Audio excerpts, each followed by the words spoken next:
गणेश जी, यदि ज्ञानरी अपनी असुर सेना के साथ स्वर्ग पहुंच चुका है तो हमें यहीं रुककर उसका सामना करना चाहिए, उससे युद्ध करना चाहिए।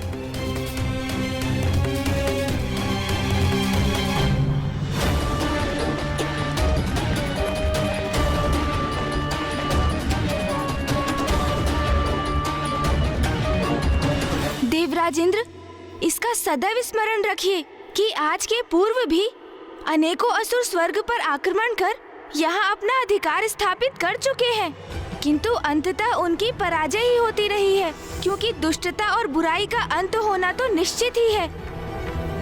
हम ज्ञानारी से युद्ध कर सकते हैं, उसका वध भी कर सकते हैं, किंतु फिर उसका पुत्र प्रतिशोध लेने यहाँ आएगा और हम उसका भी वध कर देंगे।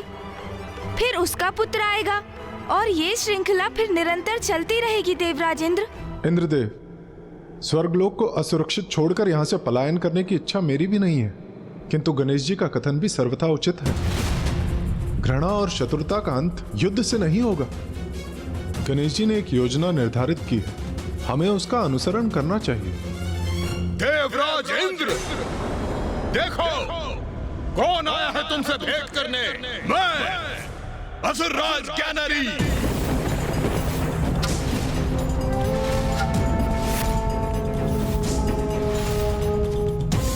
इंद्रदेव, अब सोचने विचारने का समय नहीं है, ये समय निर्णय लेने का है। यदि ज्ञानारी की दृष्टि हम पर पड़ गई तो युद्ध छिड़ जाएगा और ज्ञानारी की पराजय होगी, और फिर तब ज्ञानारी का पुत्र सुबोध और भी प्रतिहिंसा का भाव लिए यहाँ पहुँच जाएगा। नहीं देवराज, हम ये युद्ध छिड़ने नहीं दे सकते। कहाँ छिपे हो तुम देवता? ब्रह्मदेव, नारायण, यहाँ तक कि महादेव भी मुझे देखकर भाग निकले हैं।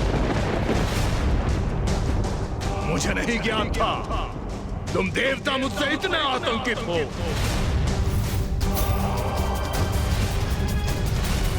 इस अभिमानी की धृष्टता का दंड तो इसे मिलना ही चाहिए।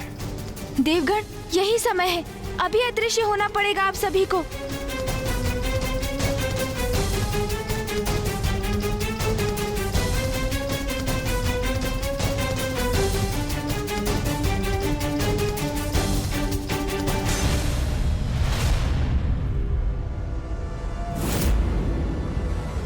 यहाँ भी कोई नहीं है, अर्थात यहाँ से भी सब भाग खड़े हुए हैं। हाँ, भीरू देवता।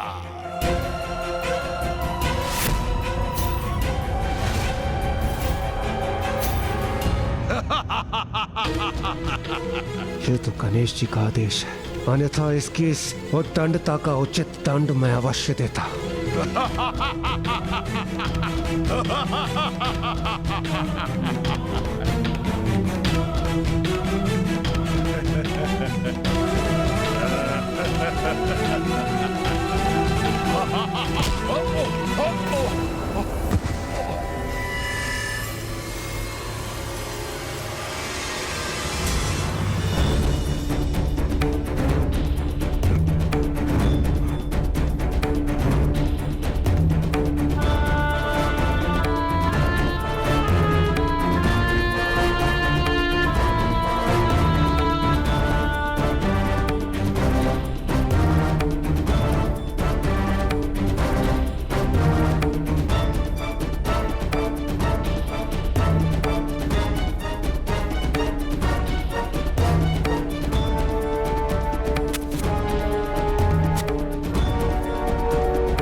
है ये देवता, मेरे डर से सब भाग खड़े हुए।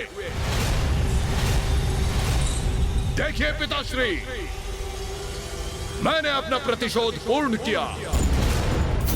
अब मैं हूं त्रिलोक का अधिपति। मैं असुरराज ज्ञानारी, मैं त्रिलोक का नवीन राजा हूं और मेरा पुत्र सुबोध मुझसे भी अधिक सामर्थ्यवान बनेगा, मेरा योग्य उत्तराधिकारी होगा। हम पिता पुत्र संपूर्ण ब्रह्मांड में विजय प्राप्त करेंगे।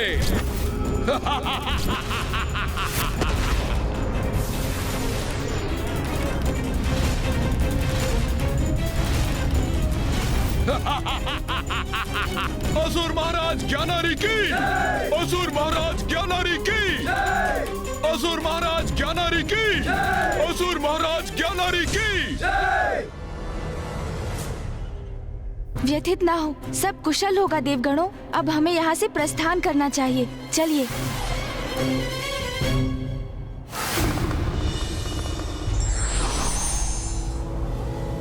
भैया, अब हमारी योजना की सफलता, विनाशकारी युद्ध श्रृंखला का अंत, सब कुछ आप पर ही निर्भर करता है। अब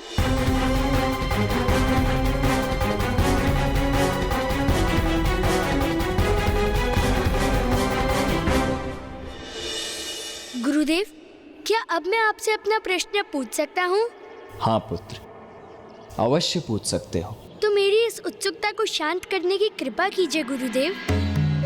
जब ऋषि हरित और ऋषि अद्वैत यहाँ से प्रस्थान कर रहे थे, तो उन्होंने कहा था कि किसी भी जीव का परम लक्ष्य ईश्वर को प्राप्त करना होता है।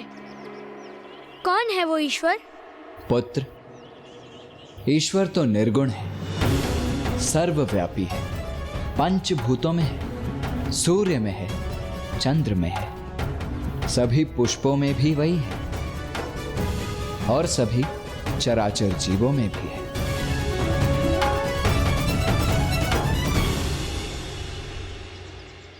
तो गुरुवर, क्या ईश्वर इस नन्ही सी चींटी में भी है? हाँ पुत्र, ईश्वर तो ब्रह्मांड के कण कण में समाहित है। वो तुम में है, मुझ में है, उस गिलहरी में भी है जिसे तुम कष्ट पहुंचाने का प्रयास कर रहे थे, और उस गज में भी जिसने वन में तुम पर आक्रमण किया था। गुरुवर, आपका ये कथन तो अत्यंत ही रोचक है। आपने कहा कि ईश्वर निर्गुण है, वो सब में है, किंतु क्या उनका कोई अपना स्वरूप नहीं? कभी कभी समय के अनुसार सृष्टि को जब उनकी आवश्यकता होती है, तो ईश्वर सगुण रूप भी धारण करते हैं। सगुण रूप धारण करते हैं?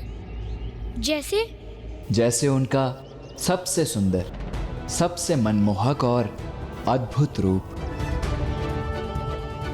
श्री विघ्नहर्ता गणेश जी।